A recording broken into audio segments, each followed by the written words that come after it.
Hey guys, Angie here, and this is Bridget. I just scared him so he's all tucked in. He was taken by surprise. I was like, hey buddy, do you want to film a movie with me? He's like, hell yes I do, just let me wake up first. What's down there, bud? So anyways, this is my reading buddy. My other reading buddy is over there, and she likes to take my books. At least this one can't read. The other one has like a PhD in English. She is a smart cookie. This one's just kind of like, he dropped out of high school. So today I am here to talk to you about Craig DeLowey's Suffer the Children. Okay, so when I introduced this book, I introduced it as a zombie book two videos ago. It was when I did my first book haul. First ever book haul. And that was actually like the first time I've ever gotten so many books at once. So I was kind of underwhelmed. I really like that term. I was underwhelmed by Suffer the Children. I'll just tell you a little bit about it. It is set in modern day, and it is a vampire book, not zombies. That is something to note. If you are looking for zombies, you will not find them here, but you will find dead children.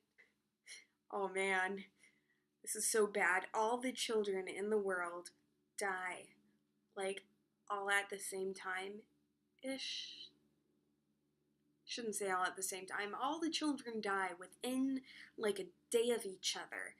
And they find out later it's like a virus that only people who have not hit puberty go through. And what was that? What's down there, bud? Do you want to walk around? You're recording a video with me. You can't walk around now. I know. You'll get there. You'll get there. I most remember David. David is a doctor. He lost his son years earlier before the virus hit. And Joni runs a daycare. Doug is a trash collector. And they are very dedicated to their children, as is Ramona, a single mother. Now, as you find out later on in the book, being a single mother is difficult because the children need blood. And when you are the only one with a child, you are the only donor you have access to like that. If for some reason you're running low on plasma, white blood cell count is low. I didn't really understand it. It's been a while since I took biology. There was nothing unique about this book. It was like exactly what you would expect a vampire novel to be. It reminded me a little bit of Dracula and I Am Legend. I Am Legend, in case you haven't read the book, is about vampires, not zombies. The movie like totally made that unclear, because obviously it was a movie, not the book. But at least I Am Legend had something unique. Spoiler alert, they started out as children and, you know, became monsters. Not like they weren't monsters before. I mean, if you know kids, they can be monsters, but these were blood-sucking monsters. I did not like any of the characters. The parents' devotion to their children was great and all, but they were annoying. I don't even know what to say about the characters. I just didn't connect with any of them. And usually in a book, I will connect to one or more of the characters. But this one followed so many characters that I don't think they were... Okay, so I want to say they weren't developed enough, but they were, because parts of this book really stand out.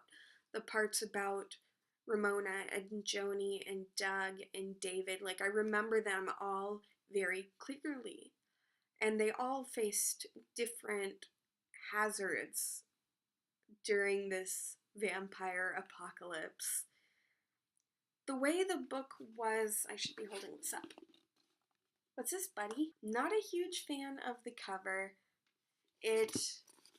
Obviously blood, and I don't get the doll head. Except that children play with dolls, so I guess that's the connection there. It gives the sense of foreboding, which is appropriate for the book, but like I said, there's nothing unique about this. Nothing. Everything is as I expected it to be. There were no surprises at all. Oh gosh. So I was just about to compare it to Hunger Games, and I gave away spoilers, so I'm like, I'm just not gonna compare it to anything that you will most likely read and freaking love. This book is not a book I loved. I could have done without reading it. I read it quickly because I wanted to get it over with. That's what I wanted to happen. I wasn't reading it because I was like, oh, this is so great. I was reading it because, oh, I gotta finish this so I can move on to my next book. Would I recommend it? I would not recommend it. Unless vampires are your thing and you like dystopian novels. I like things that set this book apart from that book. And this book did not have anything that set it apart. It's kinda almost worth checking out, but not totally, so never mind. Yeah, wouldn't recommend it. If you want to read vampires, read I Am Legend. Or let's see, what else have I read? Dracula. Dracula was pretty good. Obviously, it's like the staple vampire piece. Both of those were a lot more interesting. There you have it. Not the best book I've ever read. I think there are better vampire books out there, and certainly better dystopian novels, apocalypse novels out there. And if you want any of the titles, just let me know, because I have a whole long list. I'm going to put my Goodreads thing, the link to my Goodreads profile there, and you can look at all the dystopian books I want to read and have read for some good ideas. I'd be interested to find out what ratings this got on. I think it was like a 3.9 something. That's pretty good out of 414 ratings. So you can either listen to me, or if you really want to try this book, you'll find some people who like it. All right, guys. Talk to you later. He says goodbye. Boom. Turtle butt.